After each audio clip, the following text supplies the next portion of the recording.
A Câmara dos Representantes, ela é composta por deputados, né, atualmente 435 membros, né? Ela tem uma representação proporcional no sentido de que os estados mais populosos e com mais eleitores têm mais representantes do que os estados menos populosos com menos eleitores, mas o sistema eleitoral não é proporcional. O sistema eleitoral nos Estados Unidos é majoritário, né? Nós adotamos alguma variante nos estados em geral do sistema distrital, né? O Senado Federal, por sua vez, ele é composto por senadores que têm um mandato estendido, não de apenas 2 anos como os deputados, mais um mandato de 6 anos. O número de senadores, como eles são reputados representantes dos estados, é fixo por estado, ou seja, independe da demografia do estado. Tanto estados mais populosos quanto estados menos populosos, eles têm o mesmo número de senadores. São 2 senadores por estado, o que faz com que, considerando que os Estados Unidos da América hoje têm 50 estados, o Senado Federal tenha 100 senadores. Então, nós temos aí 435 deputados na Câmara dos Deputados, eleitos para mandato de 2 anos, e, portanto, a Câmara se renova a cada 2 anos integralmente, ou pode se renovar a cada 2 anos integralmente, e o Senado, que é composto por 100 senadores, 2 por estado, né, sendo que os senadores têm um mandato 3 vezes maior do que os deputados, 6 anos, portanto, e não são renovados todos de uma vez. A cada 2 anos é renovado 1/3 do Senado, né? Então, a cada 2 anos são eleitos 2 novos senadores, de modo que o Senado tem uma certa continuidade. Isso é uma característica comum. O direito brasileiro tem um Senado que é estabelecido em termos parecidos, a duração do mandato não é a mesma, mas é uma duração maior do que a duração dos mandatos dos deputados, e também é renovado periodicamente por 1/3 ou 2/3 a cada 4 anos, né?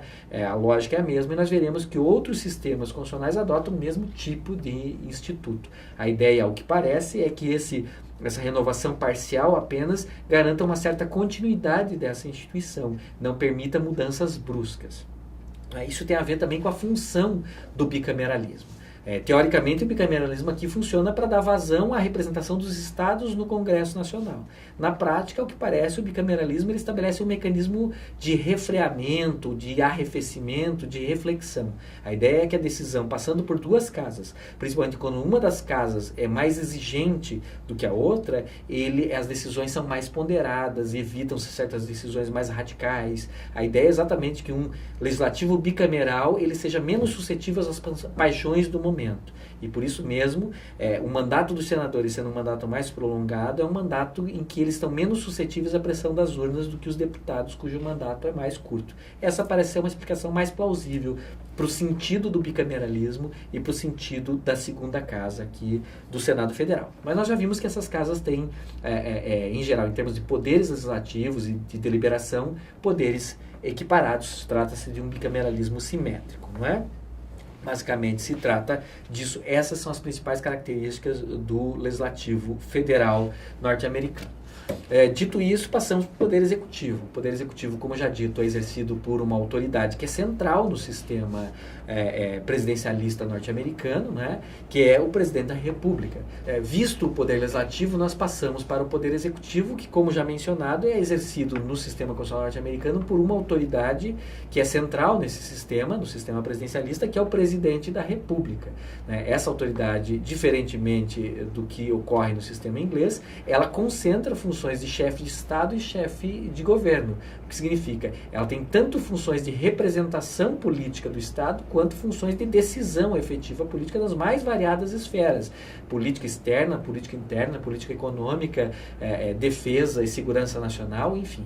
É efetivamente uma autoridade muito poderosa que concentra em suas mãos muitos poderes. Nomeia livremente, exonera livremente os ministros, não é? Que são seus auxiliares. Nesse caso aqui, o ministério é composto por secretários de Estado, né? Esses secretários são livremente nomeados e livremente demissíveis pelo presidente, o que faz com que eles estejam numa posição diferente perante o presidente da posição que os ministros de um gabinete no sistema parlamentarista têm perante o primeiro-ministro.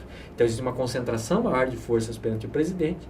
O presidente, mesmo sendo chefe de governo, não é responsável perante o Congresso Nacional, como nós já dissemos. Então não há possibilidade de moção de desconfiança, voto de censura, nada disso. O que existe é uma possibilidade excepcional de impeachment, mas é uma responsabilidade já mitigada, uma responsabilidade distinta. Então, efetivamente, o presidente da República ele tem um grau de independência maior com relação ao Congresso Nacional.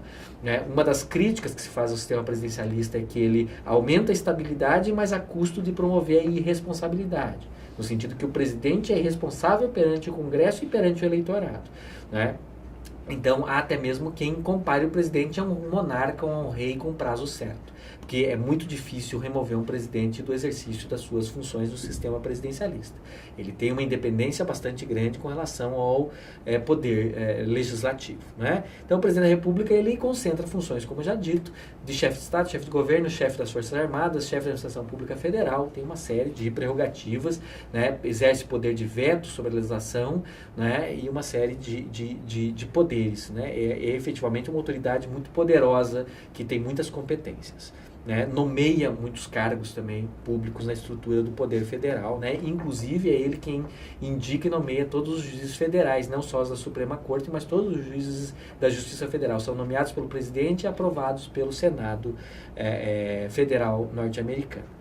O presidente é eleito por um colégio eleitoral majoritário. Nós acabamos de passar por uma eleição presidencial nos Estados Unidos e vimos bem isso, né? Existe uma eleição em cada estado, são as chamadas primárias, em que se elegem, existe o chamado voto popular, que vai eleger os delegados em cada estado, e os delegados posteriormente se reúnem num colégio eleitoral e exercem o chamado voto presidencial. Mas o sistema eleitoral é um sistema majoritário, que significa o candidato que obtém maior número de votos numa determinada circunscrição eleitoral leva não proporcionalmente esses votos, mas leva todos os votos dessa circunscrição eleitoral para o colégio eleitoral.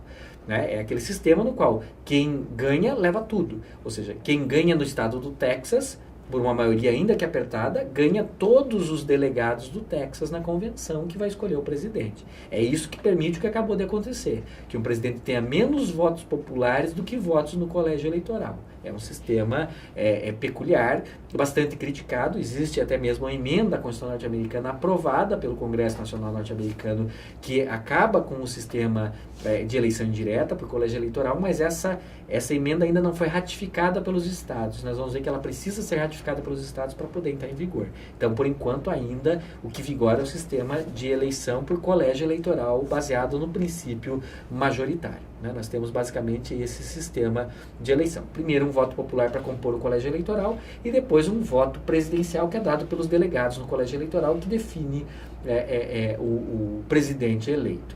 É importante observar que esse colégio eleitoral é composto por estado. Em cada estado, o número de delegados é equivalente ou é igual ao número de deputados mais o número de senadores. Então, um determinado estado que tenha 12 ou 15 deputados vai ter 14 ou 17 delegados no colégio eleitoral, na medida em que vai ser a soma do número de deputados mais os 2 senadores que todo estado tem. Então, também a estrutura do legislativo, ela repercute no colégio eleitoral, ela tem impacto também na eleição do presidente da República. O presidente é eleito por esse colégio eleitoral para mandato de 4 anos, né? Ele não é responsável perante o Congresso, como nós já vimos, o que não significa que ele seja completamente imune a qualquer tipo de responsabilidade. O presidente, embora tenha algumas imunidades, ele é responsável em determinadas circunstâncias por ilícitos penais, e ele é responsável por atos tipificados como crime de responsabilidade, uma terminologia imprópria, como nós sabemos, né? Se trata a rigor de uma infração político-administrativa, um misto de responsabilidade política e de responsabilidade jurídica, que pode, desde que comprovada a prática de um crime de responsabilidade previamente tipificado na legislação, pode levar à perda do mandato do presidente com inabilitação para o exercício do cargo, de qualquer cargo, emprego ou função pública durante um determinado período, né? Esse é um instituto tipicamente norte-americano.